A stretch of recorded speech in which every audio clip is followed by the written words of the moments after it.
Hello YouTube, my name is Jack, and today, for the first time in this channel's history, this entire video is scripted. This video will contain some heavier topics as I get personal and discuss what happened to me in 2024. So if this is not your cup of tea, I do not blame you. I thought long and hard about whether to make this video or not, but after a lot of positive reinforcement from the community, I am putting myself out there to lift some weight off my shoulders about who I am and what I can offer you here on this channel. While I tell you my story, this video will also double as a new studio tour as I show you our new digs, which are a work in progress. So strap in for some life lessons and let's begin. If you've just randomly stumbled across this video, then hi.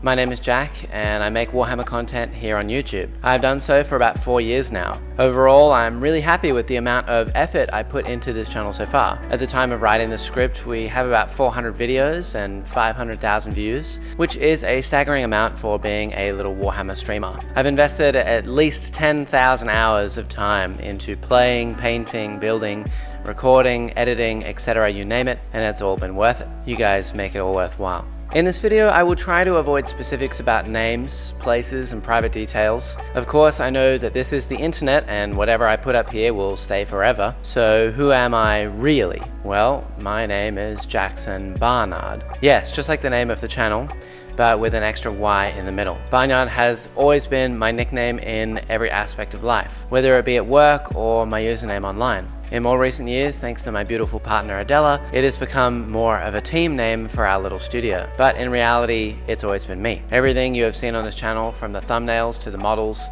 to the rotating shots, to the edited reports, the live streams, etc., has always just been little old me making it happen. Of course, I have had help from the countless guests that grace the screen: Neil with painting, Jake with camera gear, my best friend Gino for technical support, and Adela for just about everything else. But this is why the logo was always my face, because the channel is my brainchild. Now, I don't want to go down the whole rabbit hole of how long I've been playing Warhammer, etc, etc. Let's just focus on this year. We can do that in a few parts, but before I get to part 1, I need to tell you a bit more about myself. I am currently 27. I am an only child and I live in Sydney, Australia with my wonderful mum and my beautiful partner Adela. And I've been studying an education degree at university technically since 2017. I focused on secondary education, high school students, and my major was French.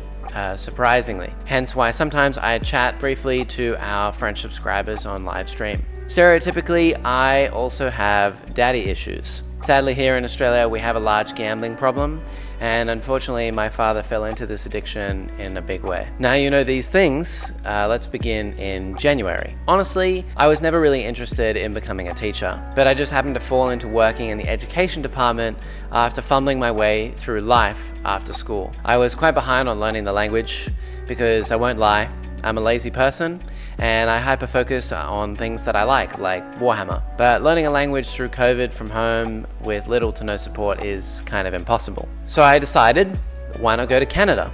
I was very lucky to have a French pen pal who moved to Canada for work, who I visited at the beginning of the year to help me cram in my French before my final exams this year. I lived with him for a month and learnt what I could, speaking every day, but really it was a language journey disguised as a Warhammer holiday. Because I was also fortunate enough to visit Scary, the mini Wargaming team, and even play a 40k in 40 minutes episode on Play on Tabletop. What a great start to the year. But all good things come to an end. So when I returned home, the anxiety began. In late February, I was really hesitant about going back to university for my final year of study after taking my time and being at uni for 7 years. I attended a few tournaments and did some hobbying to try and relax.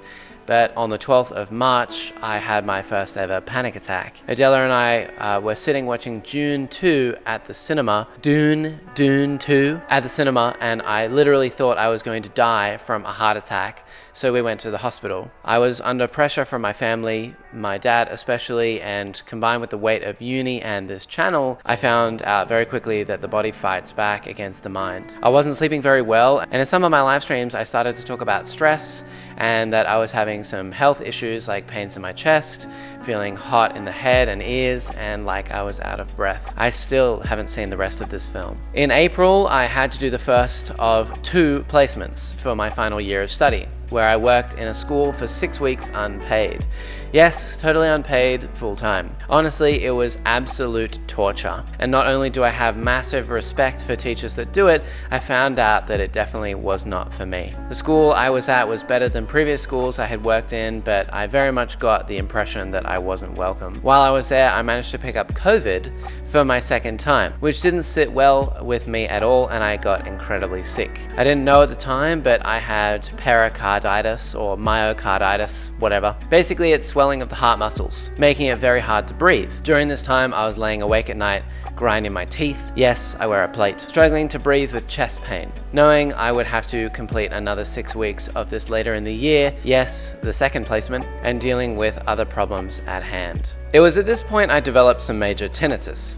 Now, my hearing is okay and I had it tested, but something about the stress, almost like a flashbang grenade, made my ears permanently ring, which was extremely prevalent at night when I was trying to sleep. Even now, writing this script in November, I still have this issue and there is no cure. It was also at this time that my mum, after 30 years of marriage, was finally getting a divorce. My father promised he would wait until the end of the year so I could finish my studies for this, but out of nowhere he sprung it on my mum while she was working. We'll get onto this in a second, but let's just say it didn't make it any easier. I finally finished my placement, and Adela, my mum and I had a trip away, which was a lovely insight into what the future might look like. I had a turnaround and I was looking forward to finishing my studies at the end of the year. Now jump forward to June and July, part 2. Adela was having some allergy tests taken and turns out she is quite allergic to a few things, including sesame, and after a very scary evening where she was taken to hospital with hives, we eventually found out all of her results. Thankfully, this was just in time for a trip that she was taking with my mum to Sri Lanka for 2 weeks. Now, I haven't mentioned it yet,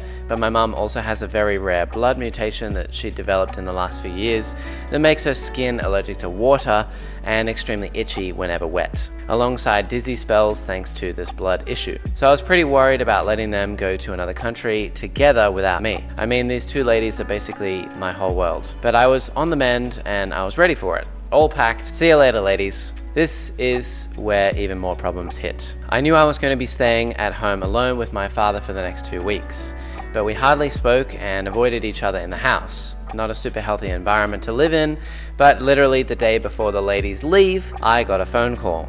Hey Jacko, I'm at the hospital. My dad had had a stroke in his eye. He was checked over by the doctors and found that because of his own stress, with blood pressure levels reaching 220, he had a stroke in his eye and was now blind in the bottom half of his left eye forever. Now, my dad had a lot of issues over the years with mental health. He unfortunately struggles with some intense depression, which, if you're not aware of, is a chemical imbalance in the brain and not just being sad. This news brought the world crashing down around me, as now I was caring for my dad after having arguments with him all year long, and while my only two supports were thousands of kilometers away. At this point as well, the divorce papers were in full swing, and I was caring for someone that had been horrible to me for almost my whole life, horrible to my mum while at uni, making videos and dealing with all my own health issues. Someone who was trying to take away everything from my family, even while my mum was away on holidays. To be clear, I am lucky to have a dad. It definitely hasn't always been bad, but compared to a normal family, he has been pretty ruthlessly horrible. As a teen, I watched him issue a death threat through a glass panel at the hospital to my mum,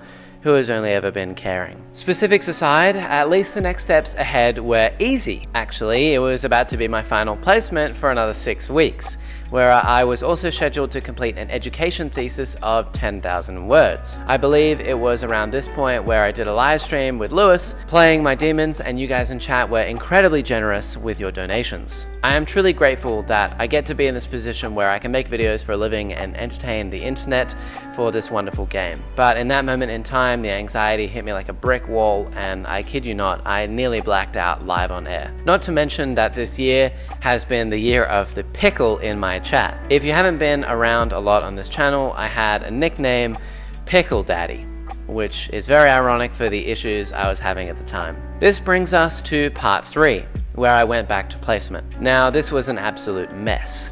In the first week, I turned up and they weren't even expecting me to be there despite my emails letting them know I was coming. Over the holidays, the teacher that was overseeing me actually moved schools. So going back, I was going to have a different mentor who oversaw my classes, but I didn't know who it would be until day one, where I found out it would be the head of languages. No pressure. I asked politely if I could be placed with this new placement teacher who had just started working at the school, and they very strictly said absolutely not. They had various pathetic reasons for this, but realistically there was none. You'll also never guess what happened to me on week 1. That's right, I had COVID again. I was away for 3 days. During this time, I quite literally lost my voice completely. It was also during this exact moment where my family had their final argument. My dad wanted out of the house, but of course didn't have the money to do so. To cut a very long story short, in the end, he did move away and we were very lucky to keep the house, but at a great cost. It was only thanks to gambling that he wasn't entitled to as much as he should have been, allowing us to keep the house I've been living in for more than half of my life. If it's not totally obvious at this point as well, this is also the location of the studio. I am very lucky enough to have a decent space in our house to film these videos for you all, as you see behind me. I'm also incredibly grateful for the community for helping me to achieve this dream. Tim in particular for helping my family move everything around in the space of days and doing all of our electricals. But anyway, let's get back to the placement story. So after being incredibly sick, I went back to placement in week 2.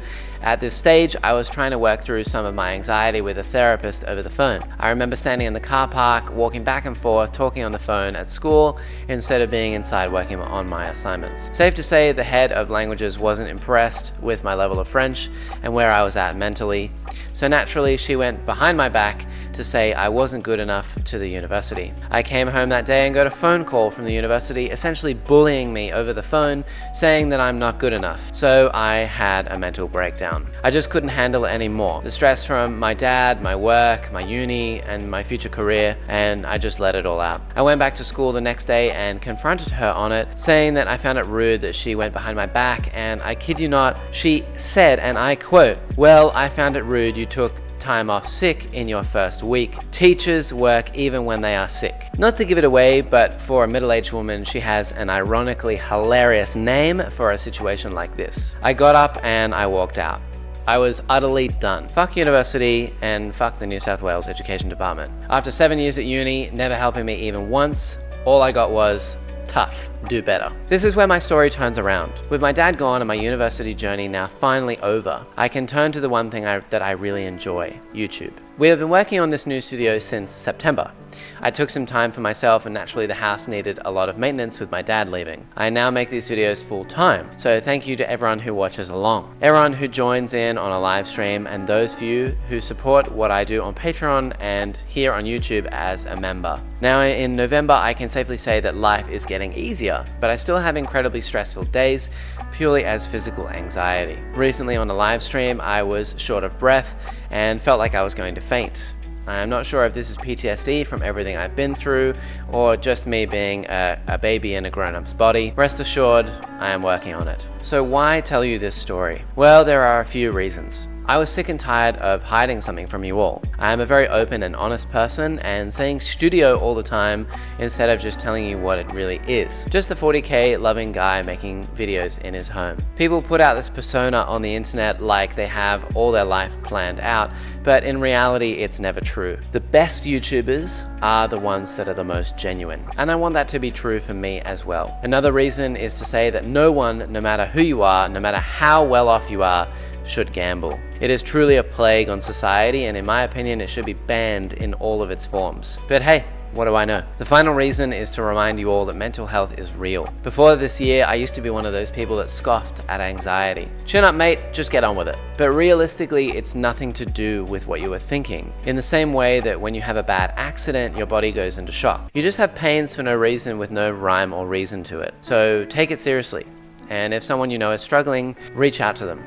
I don't mean for this video to become a pity plea, merely just sharing an experience, and I know others have it a lot harder than I do. If you're watching this video on release, then good news, you might be in luck to join us for this year's charity live stream called Thankmas. ironically based on mental health. It's going to be a 4-hour long podcast with some of the most pivotal members of the Sydney hobby community joining us to chat about all things hobby. So please stop by and donate where you can and listen to us have a gas bag. Lastly, if you've watched all the way to the end, thank you so much for everything that you do here in my community. You don't understand just how much I appreciate you all. Please consider liking and subscribing, and if you have the cash to spare, becoming a patron or YouTube member. It's what allows me to keep making content. Share your stories down below. As I always do, I will be reading and replying to every single one of you. Thanks for watching and listening to my story, and I'll see you in the next one.